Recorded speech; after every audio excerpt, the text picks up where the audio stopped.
Bom dia, boa tarde, boa noite ou boa madrugada.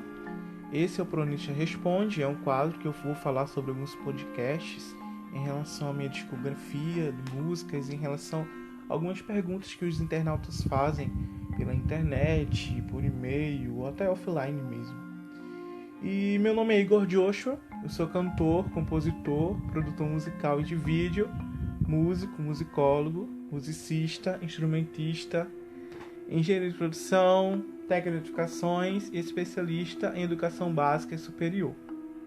No episódio do Pronista Responde de hoje, iremos falar sobre a história de uma das minhas músicas e composições que falam sobre escatologia. A canção espiritual Sinais do Fim.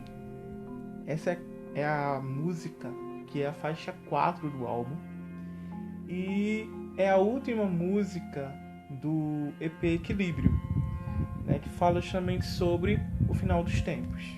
Como eu tinha falado nos podcasts anteriores, o álbum é uma letra que significa Kajma, que tem a escrita inversa e o sentido inverso em relação à língua portuguesa e em relação à língua com o alfabeto que a gente costuma utilizar, outras línguas. Em relação ao alfabeto hebraico e em alguns alfabetos também, a escrita da direita para a esquerda. Então é o que fala sobre uma contrariedade que existe, que é o equilíbrio das coisas, que nunca acontece da maneira que é para ser, sempre há injustiça no relacionamento, na vida espiritual, na vida financeira, no trabalho, no amor, na família. E Sinais do Fim falar sobre isso de uma forma bíblica, uma análise escatológica, que fala sobre o final dos tempos e a solução de toda essa batalha espiritual em um equilíbrio que só Deus irá definir. Eu sempre gostei de músicas que falam sobre escatologia e sobre a eternidade. E de todas as composições que eu fiz sobre o arrebatamento, essa música é a minha preferida. Eu tenho várias composições sobre arrebatamento e eu escolhi só uma para esse álbum que Deus tem colocado no meu coração e eu vou explicar a vocês melhor aqui, tá? Nos dias que passei compondo e aperfeiçoando a técnica de interpretação vocal dessa versão, eu criei outra versão, e senti bem forte a presença de Deus nessa música.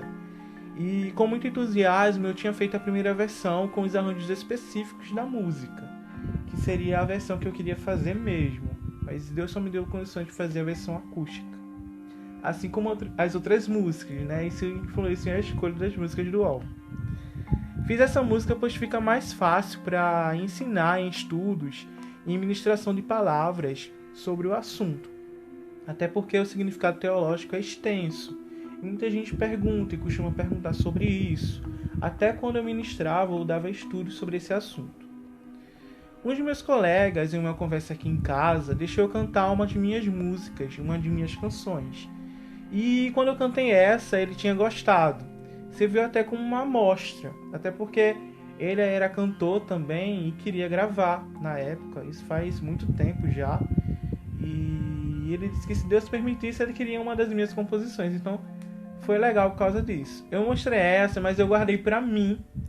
E eu disse a Deus que eu não queria que ninguém gravasse essa música antes de mim, Então eu guardei. Eu não enviei pra nenhum compositor, nenhuma compositora que eu gosto, Até porque eu tinha enviado algumas músicas antes pra ver se eles respondiam, Então, assim, é aquela música que eu digo, eu vou cantar, eu vou gravar, vou trabalhar com essa música. E até hoje é uma das minhas músicas preferidas do álbum, Foi a música que passou muito tempo de sucesso, assim, em relação às outras músicas. Teve maior índice de performance em relação à distribuição de streaming e download. E eu gostei muito de cantá-la e de trabalhar com essa música em igrejas também. E eu escolhi o repertório dessa canção espiritual em 2020. Essa foi uma das músicas que enviei na segunda etapa da produção do álbum Kajma. Kajma seria só um EP, mas eu decidi aumentar o nível de dificuldade e fazer um CD para diferenciar, em relação aos outros cantores, porque o mercado fonográfico gospel estava lançando só EP. Aí para não ficar tão igual, eu vou lançar um CD mesmo, porque um EP fica muito pouco para a discografia dos outros álbuns também, que eu pretendo lançar. E a motivação de escolher essa canção foi a grave situação da pandemia do Covid-19 em todo o mundo. E como eu tava legal, né, em relação a isso, eu decidi escolher essa música porque fala sobre o final de tudo. Sinais do Fim fala sobre os prenúncios do fim dos tempos, do arrebatamento da Igreja de Cristo, da grande tribulação logo após, e do tribunal de Cristo, e por fim, da eternidade de cada julgamento, de cada indivíduo, de cada filosofia, de cada doutrina e grupo ou nicho social. O alerta sobre o arrebatamento da Igreja é comum nas pregações de muitos ministros, e sempre foi comum em minhas pregações, pois anunciam coisas espirituais que aos olhos carnais não são possíveis de enxergar. Abrir os olhos espirituais no século de hoje é entender que a subjetividade de muitas almas ainda não condiz com o alvo da Igreja de Cristo. O mundo espiritual jaz no maligno e as almas precisam rever os conceitos espirituais para poderem vencer com equilíbrio e justiça as ciladas que muitas vezes entre cristãos, irmãos, familiares ou colegas acontecem. E em pouca ou muita quantidade, né, essa guerra espiritual tem respectivos valores morais, éticos, filosóficos e sociais relacionados à necessidade de um melhor e maior julgamento qualitativo divino sobre as questões mais omissas que já existiram em todo o mundo e em todos os tempos. Você já pensou nisso? Desde os primórdios, né? Não existe justiça justa para ninguém. Sempre para os grupos sociais foi um grande desafio ter justiça no mundo. A Bíblia sempre foi desenvolvida, redesenvolvida, reformulada de acordo com a justiça nos países, né? A Bíblia foi um dos livros mais lidos do mundo, mas foi o livro que ajudou a modificar a justiça em países, em cidades, em estados. Então, o Estado no país do Brasil, que é o Brasil, né, é laico. E é por causa da Bíblia também. E esse é um assunto pouco falado, porque muitas pessoas ainda querem distorcer muitas verdades sobre o Evangelho, muitas verdades bíblicas. E além disto, o fim dos tempos já demonstra isso. Eu tive uma de minhas visões que eu tive espirituais, foi uma visão de um líder espiritual meu que me deu aqui em casa, quando ao abrir a palavra, ao abrir a Bíblia, eu acabei enxergando tudo em branco. E Deus me mostrou isso sobre o final dos tempos, no futuro, né? Então, assim, é como se a Bíblia não fosse mais existir no futuro. Não que aquela pessoa que me deu a visão queria extinguir a Bíblia, ou que outra pessoa daquele momento queria extinguir, mas seria um prenúncio do fim. Então, assim, foi quando eu lembrei dessa música também. Eu ainda não iria pensar em gravar, não iria querer gravar. Mas, quer dizer, eu queria, né? Mas assim, eu não sabia como ainda. Eu perguntava a Deus, como é que eu vou fazer isso? Sem condições de gravar. Então eu disse a Deus e esperei no Senhor, né? E graças a Deus eu fiz neste álbum. E quando eu falo sobre o Tribunal de Cristo, né, que seria um julgamento qualitativo, divino, isso iria requerer sobre os abusos morais e assédios sexuais, os homicídios, roubos, furtos e posses indevidas, as traições, sejam elas qual for, de amizade, de familiares, de colegas, de amantes, de cônjuges, enfim, a cobiça, a inveja, a gula, a avareza, a luxúria, o crime encoberto e tudo aquilo que serve de pedra de tropeço na vida das pessoas também para realizarem as atividades que as pessoas querem fazer, que pretendem fazer, que estariam dispostas a fazer, muitas vezes não conseguem, sabe? E muitas vezes a justiça não é justa, até a justiça daquele meio social não é justa ainda para fazer. Se entra no consenso, mas o consenso não é justo ainda para aquilo. Então, assim, seria uma justiça multicritério, lógico, mas seria uma justiça além da lógica humana. Além disso, a fofoca, o mexerico, a emulação por paradoxo mental também, que muitas pessoas acabam fazendo, e acaba distorcendo a realidade até mesmo no silêncio, e ocorre o que? Uma dissolução, né? A chantagem e manipulação emocional, os traumas e ciladas armados, o perdão sujo, a falsidade de ideais também, os fraudes, as decepções amorosas e as desilusões, a escravidão. Enfim, tudo e qualquer coisa divinamente justificada que o homem e a lei procura compreender para dar origem na sociedade será medido pelo conhecimento de Cristo, pelo tribunal de Deus antes da eternidade. Então é o que muitos pregadores falam, né? Mas é um sentido lógico que desde criança se tem, até mesmo em outras religiões, para que a criança tenha um domínio próprio mais equilibrado em relação à sociedade, né? Até porque para a vida secular, a Bíblia serviria como um referencial para a lei, até porque provém da Bíblia a lei, ok? Uns falam de vida após a morte, outros falam de morte e fim de jogo. Game over, no caso.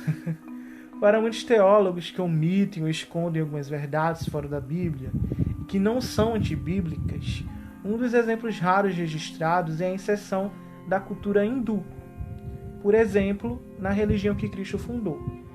Eu não estou falando que Cristo era hinduísta, né? Existem livros que não podem afirmar isso. Mas quando Cristo esteve na Terra, ele estudou muito a cultura hinduísta, né? Ele não cresceu sendo um bebê da família Incríveis, né? Ele cresceu sendo um bebê normal. Mas ao ser criança e adolescente, ele teve uma inteligência superior à de todos os jovens, né? Ele sempre foi um homem que se destacou, um rapaz que se destacou. Então esse homem da cruz, né, ele estudou o hinduísmo e ele inseriu muita coisa do hinduísmo no cristianismo. Então assim, teve gente que exagerou e o cristianismo desde o início passou a ter muitas vertentes sociais e filosóficas que até hoje são consequências ruins do cristianismo fundado por Cristo. Outro exemplo são os livros apócrifos, né, que só tem na Igreja Católica e tinha durante um tempo. Depois tiraram porque acharam desnecessário. E outro exemplo são as diversas vertentes da teologia pentecostal e da teologia que fala sobre a teoria da prosperidade também. Os sinais do fim seriam estes, mas devido à continuidade das mentiras para muitos responsáveis pela moral e ética cristã em períodos passados, as modificações e retaliações disso acerca do futuro da Igreja têm ganhado mudanças filosóficas com a tecnologia e a administração dela. Portanto, é a teoria da prosperidade, a teoria do arrebatamento, que são exemplos que comprovam que há um equilíbrio de vida humana e secular, um equilíbrio de justiça humana e divina, e principalmente o equilíbrio do fim dos recursos naturais e humanos com a justiça espiritual sobre isto.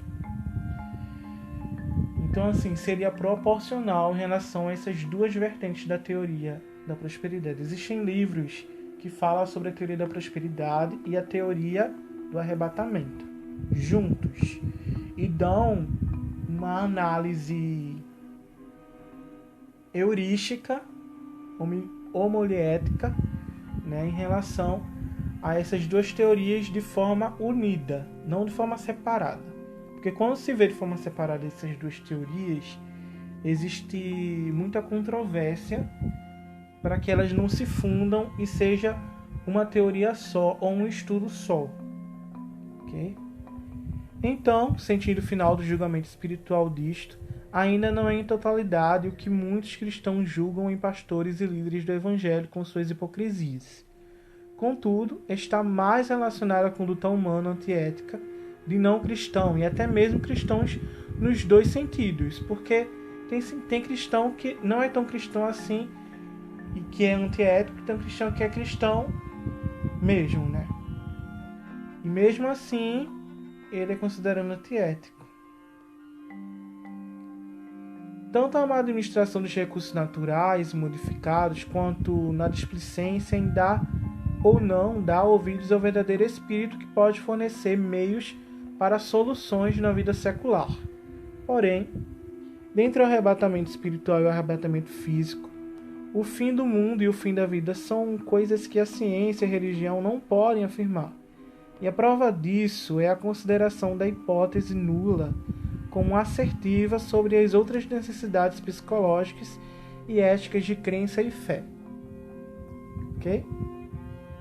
Então existem essas necessidades psicológicas humanas de crença e fé, e as necessidades também da moral, da ética humana, física, né, e secular, quando eu falo da forma mais humana da pessoa. Não tão distante do sentido subjetivo disso, quando eu vi a música para a produção musical, da forma acústica, eu rememorei uma das visões espirituais que tive durante o período de tempo quando eu estava orando sobre esse projeto. E quando eu recebi a confirmação em detalhes do que tinha acontecido na visão, Deus me mostrou outra visão de coisas que iriam acontecer a curto prazo, e aconteceram, e até para confirmar, né, que eu não estava endoidando, porque tem gente que endoida depois de ter visão, né? Então assim, durante a visão, eu pedi a confirmação de Deus e Deus confirmou. É como eu já tinha falado, Deus permite que aconteça, que eu possa ter até uma premonição ou presumir algo, alguma coisa, mas intervir em situações montadas por outros vínculos sociais só poderia acontecer se houvesse obediência e humildade no espírito de muitas pessoas. Até porque tem pessoa que não tem humildade nem obediência suficiente para atender o chamado de Deus, nem para atender até mesmo a escolha de Deus. Existem exemplos bíblicos de heróis da fé que não foram assim, né? E mesmo assim, tem gente que faz. É o que a gente mais vê hoje em dia, não é verdade? E a prova disso é o próprio Covid-19 também, né? A pandemia. Tem gente que é muito rebelde também. Até mesmo sofre de outro tipo de coisa, mas é porque é como muitos dizem, né, que é a mão de Deus, né, que faz com que aconteça isso. E a responsabilidade profética que assumi ter nessa música foi de lançar ela de meio profético, né, como arte profética, sobre o anúncio da vinda de Cristo e do juízo final. Só esse mesmo, até porque a justiça brasileira e mundial é muito, mas muito falha. Então, como eu estava falando sobre isso também no trabalho de pós-graduação, eu resolvi unir e falar dessas duas coisas.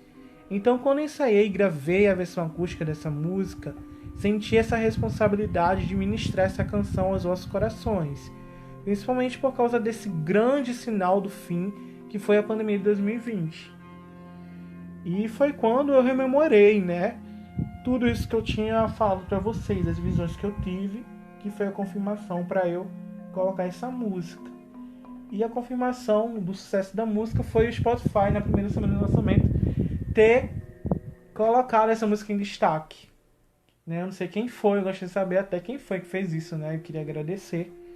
E eu digo obrigado ao Jonas David, mais uma vez, pelas belas músicas que me emocionaram de forma bem marcante, bem forte. E foram as músicas instrumentais, né? Quando eu ouvi, eu achei lindo. E até depois Espera em Deus, eu até chorei de emoção, porque eu achei muito bonita a música, né? Foi um sentimento único, esperançador, sabe? Que só Deus sabe o que eu passei. God only knows. Ao Spotify, outro agradecimento por ter colocado essa música em destaque na playlist do Radar de Novidades.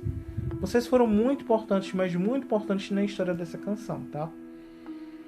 E em breve terá o lançamento do videoclipe dessa música, então você tem que ficar ligadinho nas minhas redes sociais e perfis de música digital. Seguir e ativar o botão de notificações de cada plataforma de música e aguardar mais novidades sobre a mídia, sobre a minha discografia, tá? E sobre essas mídias também, né? Até porque pode ter até novidades em relação a outros cantores do segmento ou algumas parcerias. E esse foi o Promonista Responde de hoje. Até a próxima. Até logo. Tchau, tchau.